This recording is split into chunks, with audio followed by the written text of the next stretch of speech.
Bonjour à tous. Merci d'être venu ici, Monsieur le Président de la Chambre des représentants, Madame le gouverneur du Dakota du Sud, Monsieur le ministre Orban, Monsieur Nigel Farage, Mesdames et Messieurs les élus, responsables politiques et associatifs, chers amis.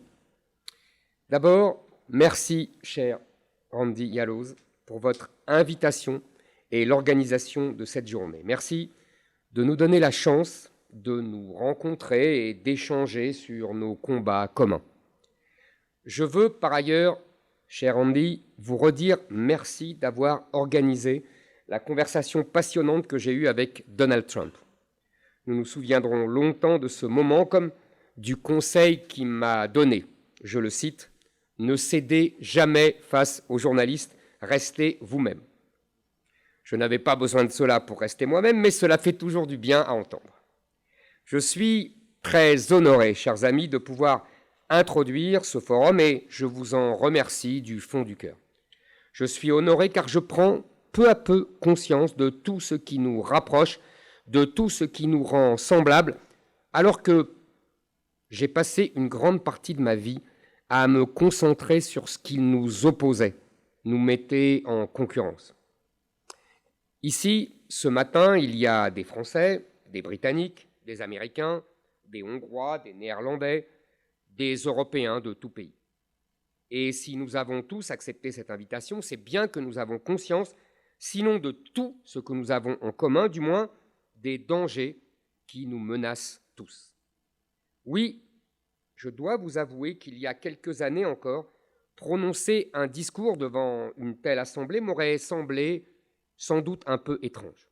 Après tout, et mes amis dans cette salle le savent bien, je suis un Français, je suis un gaulliste, je suis un admirateur de Napoléon.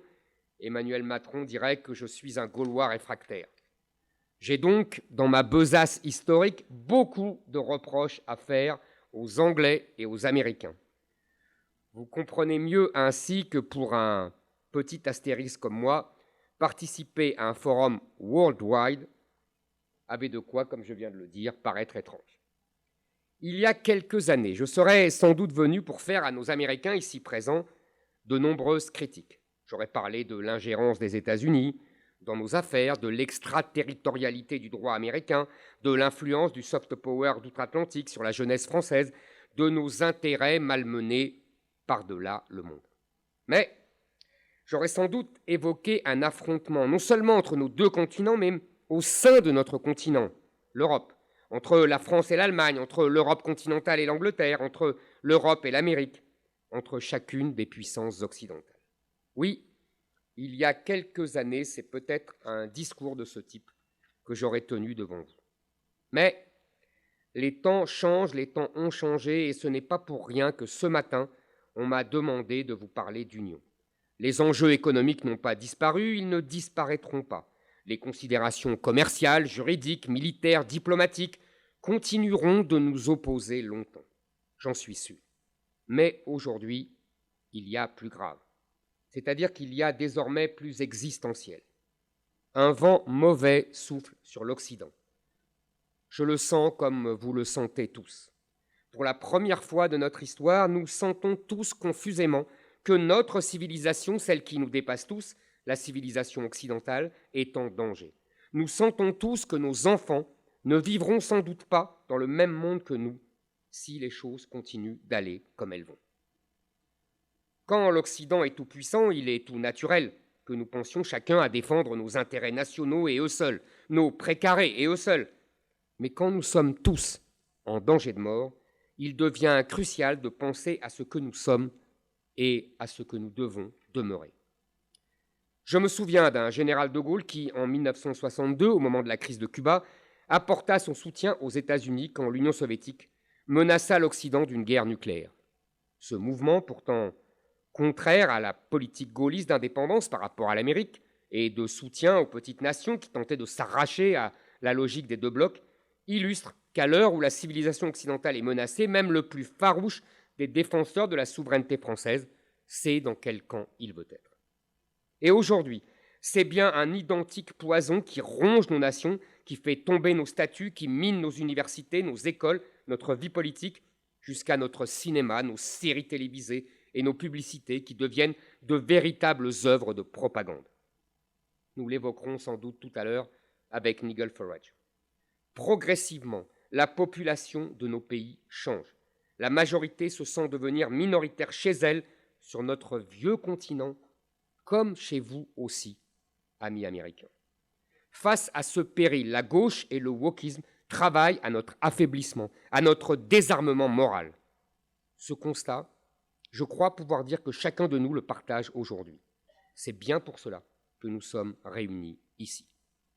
Laissons donc nos griefs de côté, en tout cas pour le moment, et que mes amis gaullistes, souverainistes dont je suis, et avec lesquels nous avons mené tant de combats contre Maastricht, contre la guerre en Irak, en Libye, etc., mènent avec moi celui-ci. Je voudrais parler ici de ce qui nous relie. Je voudrais vous parler de ce qui nous rassemble ce matin et qui est en train de disparaître. Français jusqu'au bout des ongles, je me refuse cependant à vivre dans un monde où New York ne serait plus New York. J'ai entendu récemment le maire de New York, Eric Adams, nous dire que la crise migratoire allait détruire sa ville. Qui l'accusera de racisme? Il est démocrate, il est afro-américain, il comprend trop tard le péril mortel qui nous menace, mais il le comprend. Nous aussi, nous avons compris et sans doute avant lui. Je ne veux pas vivre dans un monde où les historiens américains que j'ai tant admirés pour leur liberté de penser se soumettent au wokisme et cessent de publier par peur de vexer, d'indigner, d'être mis au banc. Je ne veux pas vivre dans un monde où le grand Salman Rushdie peut être poignardé en plein cœur de New York par un fidèle des gardiens de la révolution islamique iranienne. Que faisait-il chez vous? Comme je me demande ce que faisaient chez nous les assassins de Lola, du professeur Samuel Paty, décapité à quelques kilomètres de Paris, ou encore plus récemment du professeur Dominique Bernard. Je ne veux pas vivre dans un monde où Londres, Milan, Bruxelles et Paris sont submergés par des milliers de partisans du Hamas. Pas plus d'ailleurs que je ne veux vivre dans un monde où la Hongrie est mise au banc de l'Union européenne parce qu'elle commet le crime de vouloir rester un pays fier, sûr et libre, parce qu'elle est une des dernières en Europe à défendre les racines chrétiennes de notre continent.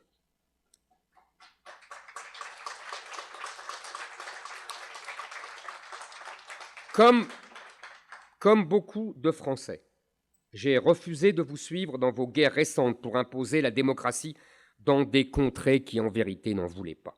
Et je lutterai encore contre vos ingérences et vos leçons de morale dès qu'il le faudra. Je ne suis pas un occidentaliste, car je ne chercherai jamais à imposer les valeurs occidentales à des peuples qui les détestent et les rejettent. Mais si nous sommes souvent concurrents, nous ne sommes pas ennemis. Des ennemis, des vrais ennemis, nous n'en manquons pas. Et il se trouve qu'à Paris, Londres, Washington, Budapest ou Amsterdam, nous en avons beaucoup en commun. Nos pays sont minés de l'intérieur et menacés à l'extérieur. Nous sommes doublement attaqués, par l'immigration de masse d'abord, qui menace jusqu'à la survie de nos peuples, par la gauche ensuite, qui sape progressivement les bases de notre civilisation et en accélère l'effondrement. Ils partagent un objectif commun, faire tomber l'Occident qu'ils détestent. Dans cet objectif, ils ont noué une alliance qui se décline dans chacun de nos pays. En France, cette alliance a un nom, Jean-Luc Mélenchon. Dans la grande guerre de civilisation qui recommence, il a choisi son camp.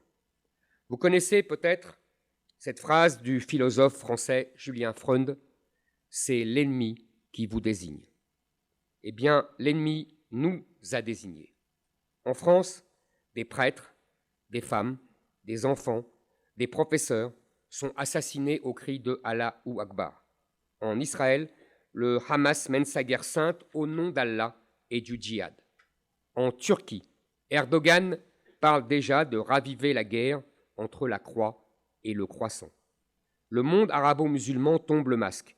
Il se sert de la guerre au Moyen-Orient pour hurler sa haine de l'Occident tout entier. C'est toute la civilisation occidentale de Washington à Budapest qui est désignée comme telle. Chers amis anglo-saxons, c'est un de vos plus grands historiens, le Britannique Arnold Toynbee, qui m'a fait comprendre que l'histoire du monde depuis 5000 ans avait été le théâtre d'affrontements incessants entre les grandes civilisations qu'ont façonné les hommes à la surface de la Terre.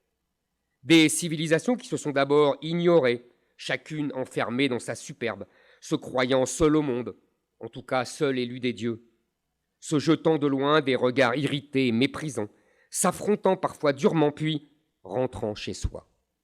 Elles s'appelaient chinoises, hindoues, arabo-musulmanes ou turco-musulmanes, orthodoxes, héritières de Byzance, et puis l'occidentale, héritière de l'Empire romain, de l'esprit grec et du judéo-christianisme. Des civilisations qui sont autant de manières de vivre, de penser, de se vêtir, de parler, de se nourrir, de prier, de s'aimer. Des civilisations qui sont, selon notre grand écrivain français André Malraux, tout ce qui s'agrège autour d'une religion. Et puis, à partir de la fin du XVe siècle, l'Occident, par le génie de ses marins, Vasco de Gama, Christophe Colomb, de ses scientifiques, de ses techniciens, de ses inventeurs, a investi le monde entier avec ses bateaux, ses soldats, ses canons, ses prêtres, ses commerçants. Bonaparte a conquis l'Égypte et fasciné le monde arabe. Les Anglais ont dominé les Indes. Tous les Occidentaux ont dépecé la Chine.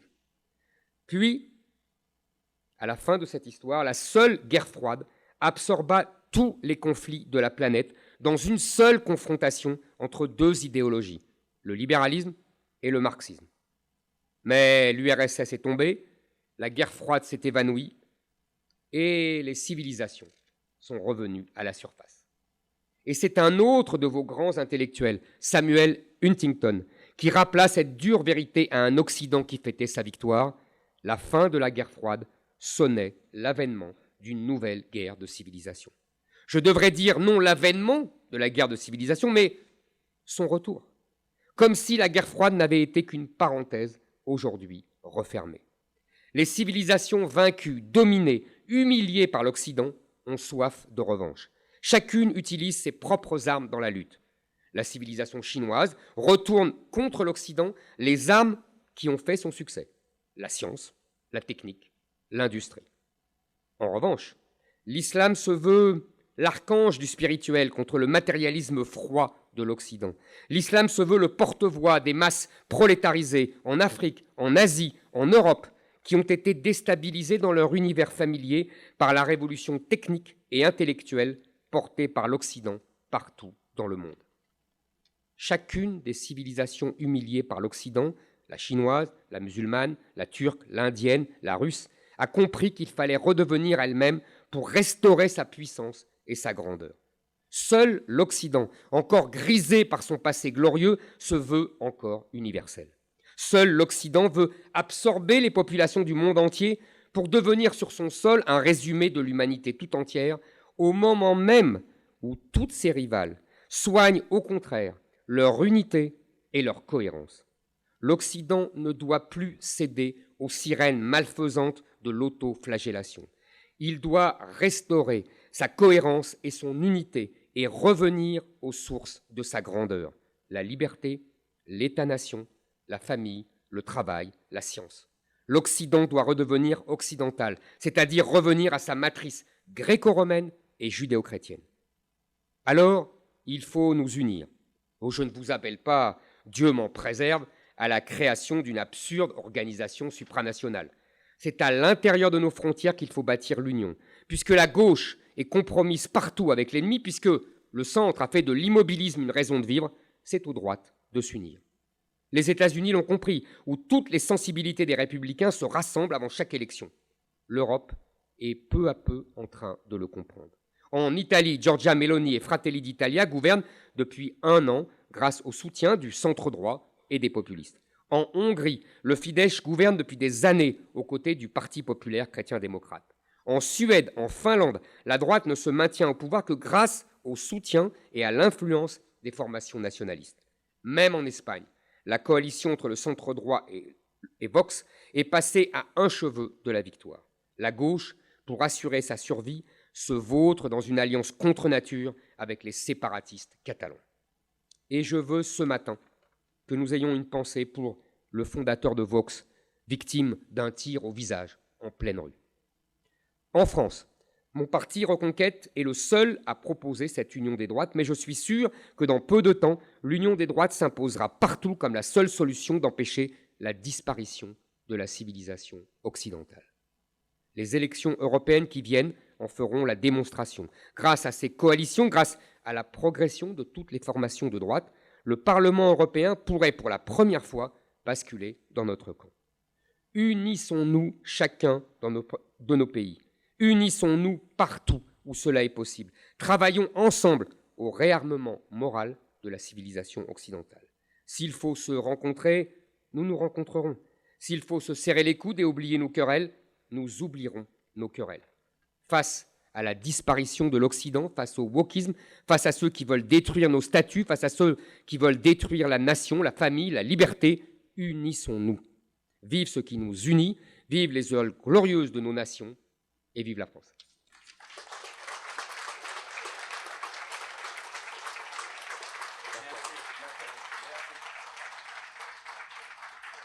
Merci.